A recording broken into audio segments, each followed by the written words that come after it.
Hey there, beautiful people. My name's Sal Holden and I'm from Abundant Heart Coaching in Australia. Really excited to be part of the Fearless Women series, but I have a little secret to let you guys know. I'm actually not fearless. I still feel fear. I just don't allow it to stop me these days. Years ago, I really struggled a lot with fear and anxiety. It still definitely comes up every time that I'm challenging myself or moving through different things, but it literally did paralyze me for a period of time. Back in 2008, my marriage broke down. It was really quite challenging at the time.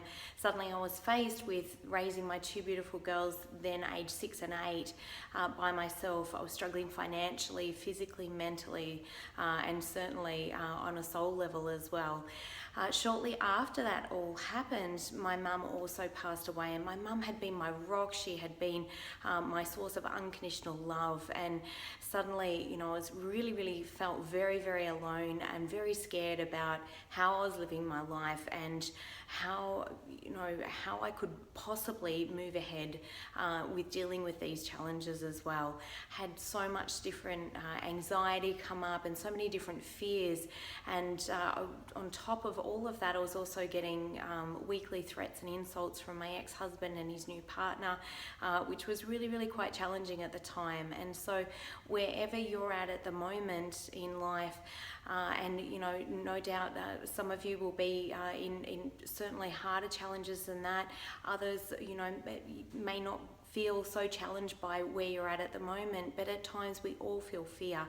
And over the last 8 years, when I was kind of looking back on how much I'd actually grown and moved through, I was really excited to think about all the things that I had changed within myself and overcome to be able to live what I would probably deem, more of a fearless life, or certainly than before.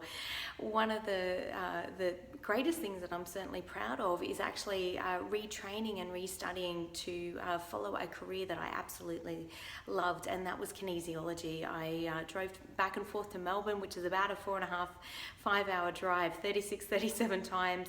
Well, it's actually an 11-hour return trip. So I did that and actually retrained and actually started up my clinic all by myself in a small country town called Wagga, where the culture here is certainly not conducive to holistic healing therapies, and so I was really considered quite strange and quite weird for what I was actually doing, but I just knew in my heart why I actually had to pursue this particular career, because I felt so passionate about helping people as well.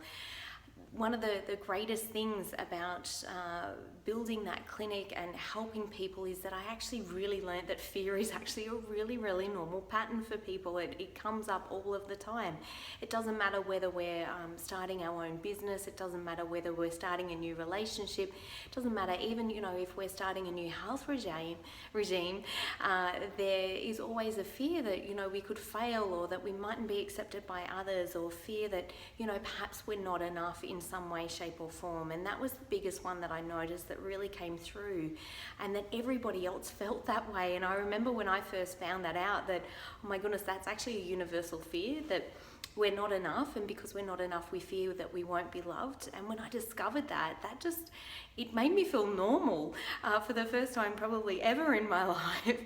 And so overcoming that fear was just in understanding and accepting it's actually our monkey mind, or it's our survival mind, just trying to protect us and keep us safe.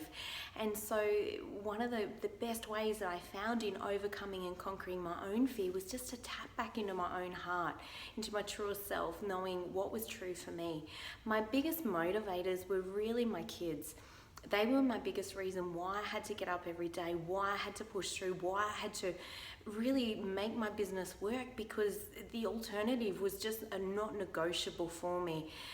To be a mum and to be all that I wanted to be as a mum, as a role model, as a leader, for them was my driving factor. And I think, at times when we really tap into that truest purpose in our heart, we really can overcome anything, any challenge that is presented to us as well. when I was looking back on some of the things that I've achieved in that period, I abseiled down a 26-story building and raised $1,500 for charity. And I tell you what, there was definitely some adrenaline being pumped as I was coming down abseiling, but it was a wonderful, wonderful experience. And I've just recently taken my daughter and gone with my dad on a 4-day horse trek up in the Mount Kosciuszko in Australia, and it was just incredible. But there was still some fear coming up because horses are a bit unpredictable and we're in an unknown circumstance. And so it was really interesting just noticing that and observing that as it come up, and then tapping back into appreciation and gratitude for the experience, which really helped me to feel a lot calmer within inside myself as well.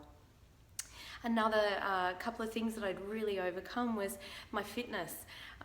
That was a really big challenge for me years ago. I couldn't even run 2 kilometers, and so I set myself a challenge of running 2 kilometers, and then I got that done. And so then I thought, well, I'll take it to 5 kilometers, and so I got that done. And then I thought, oh, well, I'll take it to 10 kilometers, and I got that done. And I did the 15, and then I did the 22, and the marathon is still on the list at the moment, so I've got to get the 42 kilometers in to really tick off that bucket list. But then I went on to do 5 triathlons as well, and every single time, you know, there was fear come up and anxiety come up as to whether I could finish it or whether I could complete it.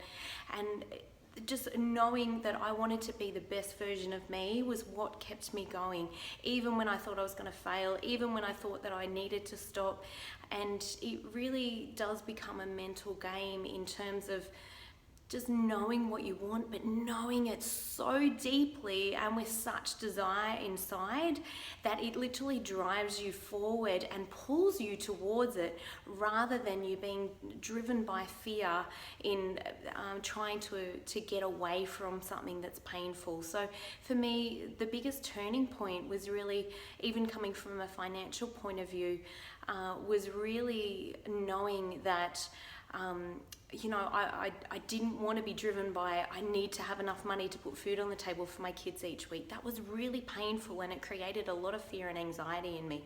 I wanted to be pulled by the dream of stepping into and feeling completely financially abundant and feeling free in my finances, that I could do, be and have whatever I wanted.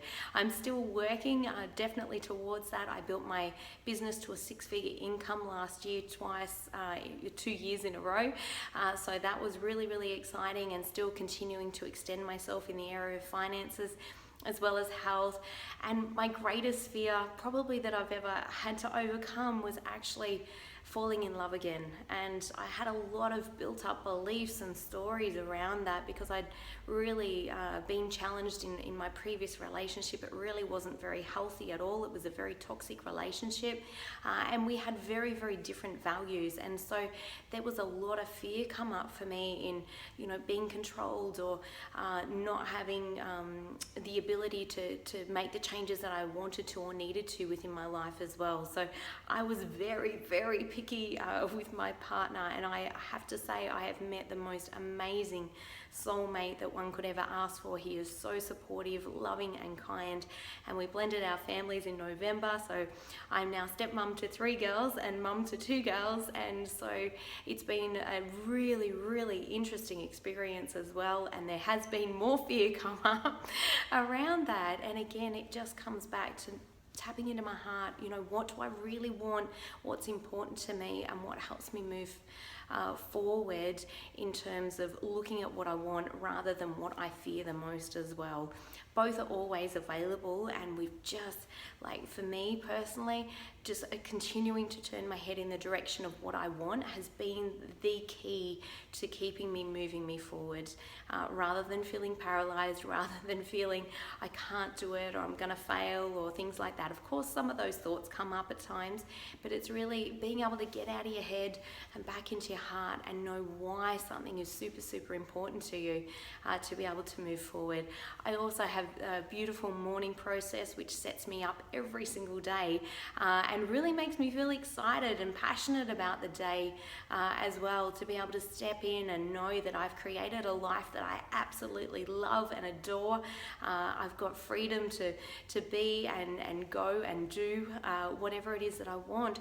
But more than that, here I am now being able to help other people do the same for themselves, in setting themselves free and getting clear on their dreams, in acknowledging the fear, embracing the fear, and being able to step above and beyond. And so I'm really excited to share with you guys that I actually have created a 7-day Fearless Challenge, which you are completely invited to join me on.